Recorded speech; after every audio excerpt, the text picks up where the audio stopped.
The problem facing this country today is not the positions of leadership. I come from Mukambani. We had many ministers from Mukambani. Mukambani is still the same.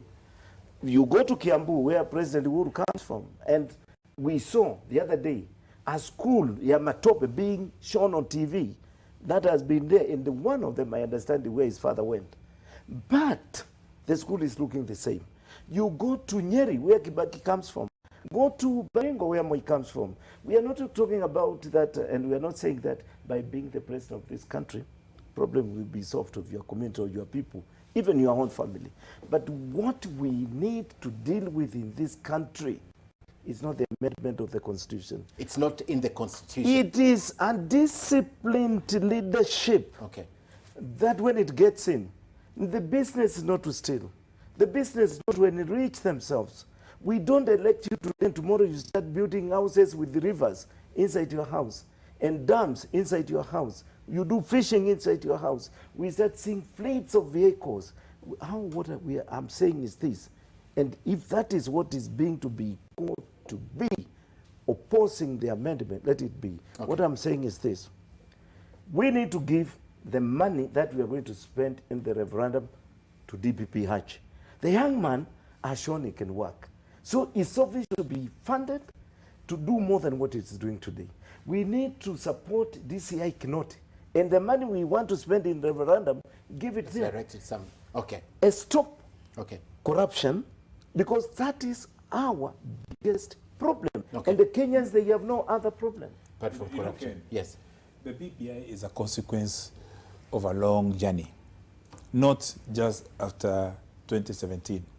If Johnson can remember, in 2014, we had a similar initiative where we involved even the Senate leadership, and we tried to bring together the then CORD leadership and the Jubilee leadership.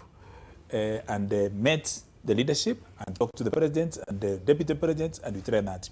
Then that was, skirmished.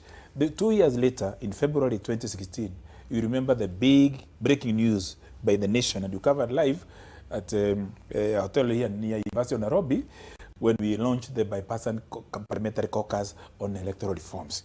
And then again, we met all the leadership, and we even went to see the president, culminating in the Kiraito Orengo Joint Parliamentary Committee that sought to address issues of IBC and all other matters. I was a member of that committee. I remember very well, Muthama. You remember very well, and you remember I chaired the caucus that precipitated that. Anyway, that's history.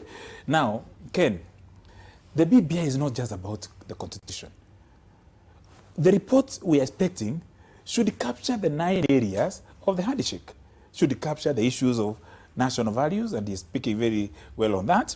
Also inclusivity, it should talk about issues of divisive elections, we talk about the national cohesion, we should talk about electoral, corruption itself. If Raila Odinga, and I feel very bad that some of us have not stood so openly and consistently in support of Tinga when he did us most, even as we appreciate how he saved us when we are at the University of Nairobi being expelled. And Nicholas knows the effort, at least some of us are made in that regard to approach. And I can tell you, Ken, the war on corruption that Johnston Muthama is talking about today, if there was no handshake, it will not be happening. President Uhuru Kenyatta has been marooned.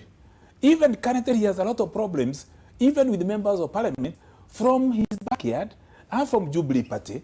We have seen leaders of majority in the Senate, sometimes even in the National Assembly, talking as if they don't report to the party leader. The handshake has facilitated a conducive environment for Uhuru Kenyatta to work. And I credit Raila Odinga, and I credit Kalonzo Musyoka, I credit Musalia Mudavadi. In that extent, let's see it. So to reduce BBI only to the question of the Constitution is to forget the success that EACC and DCI, the DCI now is focusing mostly on the national graft cases. If you look at, if you narrate, the EACC is looking more about the counties and all that. And then the hero that is called Nordin Haji is focusing on a methodical, smart prosecutions And as much as we say everyone is innocent until proved guilty, let's appreciate that the war on corruption is working. Now, having said that, on the Constitution, there are issues that were brought. You know, in 2005, I went back to my village and voted with the banana. Other people went to their village and voted with orange.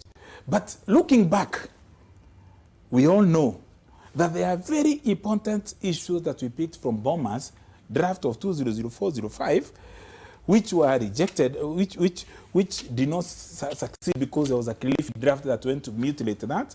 We also know in 2010 that there was a final draft of the Constitution that was also somewhat mutilated in Naivasha. Okay. Because of, you know, we are just going to elections. Our current problem goes back to all those years. So when we talk about representation, we talked about anchoring devolution, even enabling economic blocks. It's a wider issue. Okay. But for my friend Muthama and his ilk, with all due respect, because he's my senior, he is my personal friend, very personal friend, to reduce this matter to issues of personalities. Okay. To talk about President Uhuru or Deputy President William Ruto or Raila Odinga, we should respect all those individuals, but also accept. They were not brought in this. Okay. No, Engineer. I think Ken, really, the BBI, as far as I'm concerned, as far as it talks about inclusivity and Kenya working as one unit, because we have to be one unit, really, is a good thing. In fact, to me, the collective indictment of us all as Kenyans, and the sad thing is that issues that the BBI is talking about really are issues we ought to have talked about at the very beginning of this country, because they speak to the nationhood of Kenya. Remember, it is always said that if we cannot live together as brothers and sisters, then we must prepare to die as fools. I mean, that's a common statement. That's true. That is been the elusive. The issue of societal conviviality in Kenya has been elusive. And to me, if you ask me, do we need to change the constitution? The answer is both yes and no. The answer is yes, in the sense that constitution is a living document. It is made by the people for the people. Therefore, could be changed if it has to be changed. The answer is no, because do we really respect even what we have? And I will take you to the very foundation of our constitution. Look at the preamble of our constitution, the very preamble, which, by the way, not many people. I do believe, Ken, that if Kenyans embrace just the preamble of our constitution, this country will be a much... This is what the preamble says. We, the people of Kenya, acknowledging the supremacy of the Almighty God. That is a good beginning. Then it goes ahead to say, honoring those who heroically struggle to bring freedom and justice. Who are the heroes of this country? The heroes of this country, for me, has to be those who fought for the independence of Kenya and those who have given Kenya relevance even after independence. Do we treat our heroes with respect? And I've always spoken about it. Honorable Kabando here was Assistant Minister for Sport. And I've always spoken about the issue of Naftali Temu. It's true. Naftali Temu was the first Kenyan to win an Olympic gold medal in 1968 in Mexico City. When Naftali Temu died, I think at the beginning of this decade, he died in a general ward at Kenyatta National Hospital. His funeral was attended by no better than the chief of the area, no senior government official. This is the man who made the Kenyan national anthem to be played in any Olympic stadium for the first time. Is he not a national hero? When he died, not a single, not even a message of condolence from the Minister for Sport. Now, go to our neighboring country, Uganda. The first person to win an Olympic gold medal in Uganda was John Akibwa in 1972 Munich. At the time, Idi Amin Dada was the leader of Uganda. And you know how he hated the people from the north. But hating Akibwa by the fact that he was coming from the north, Amin saw it fit to name later stadium after Akibwa. When Akibwa died, he was given a state funeral with full honors, attended by none other than the Prime Minister of Uganda at the time, Kintu Musoke. If we cannot even remember, even the body of a human being is a collection of small things coming together, from the cells to the tissues. If you don't care about the small things, How are you telling us that you'll care about the big things? Now, come to the issue of about ethnic and cultural diversity.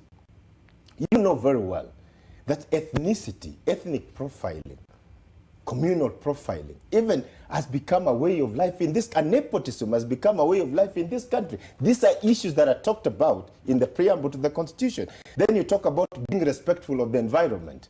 Today, our water towers are being destroyed. Instead of people coming together to agree that the future generations of this country need the preservation of these water towers, it becomes a political debate. Yes. In fact, when you call the current elected leaders at the moment, you will be surprised how many of them even take time to plant a tree every year.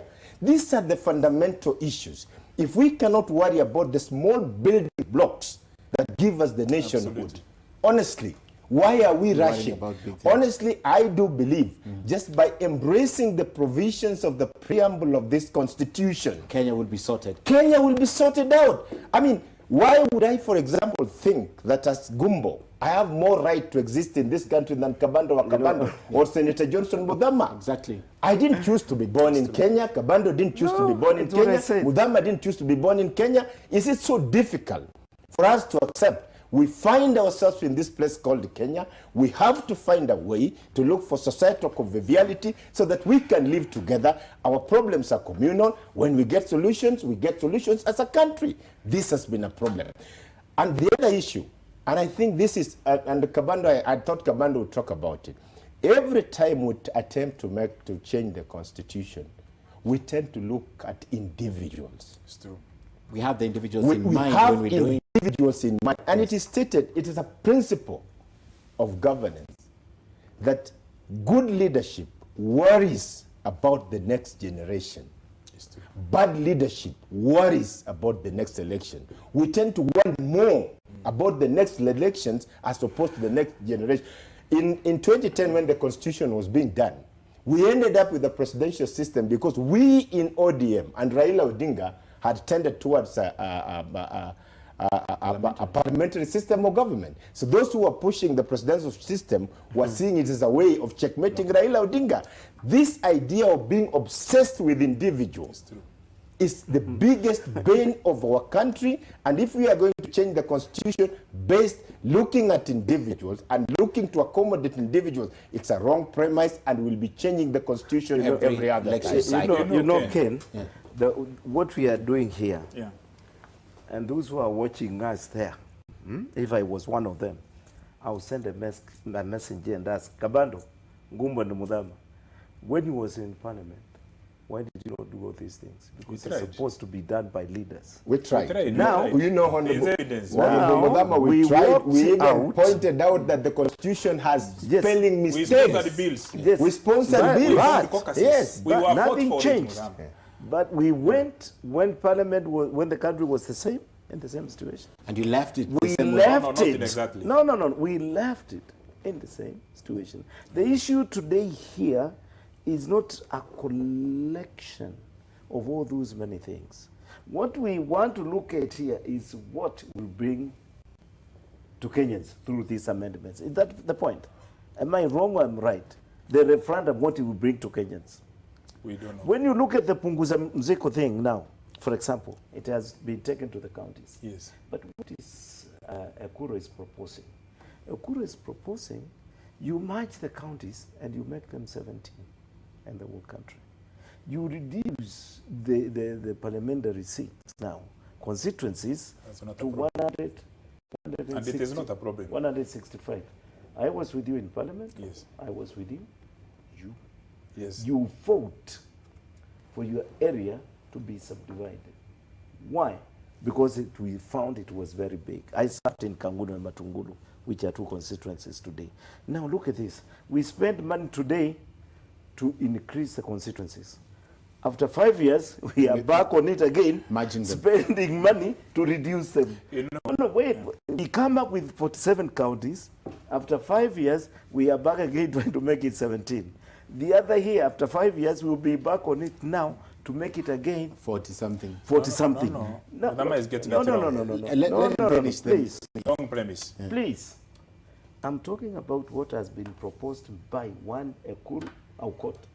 And that is what is being presented in the counties now to be debated. So the issue. So you're is- faulting that. Pardon? You are discrediting that. I'm asking this. Why did we have to spend money to create the constituencies we created? And after 5, 10 years, we are back on it now, trying to take it back to where we came from. I know you don't want help, but I want to tell you to say No, your no, wrong no, premise. please, just, you know.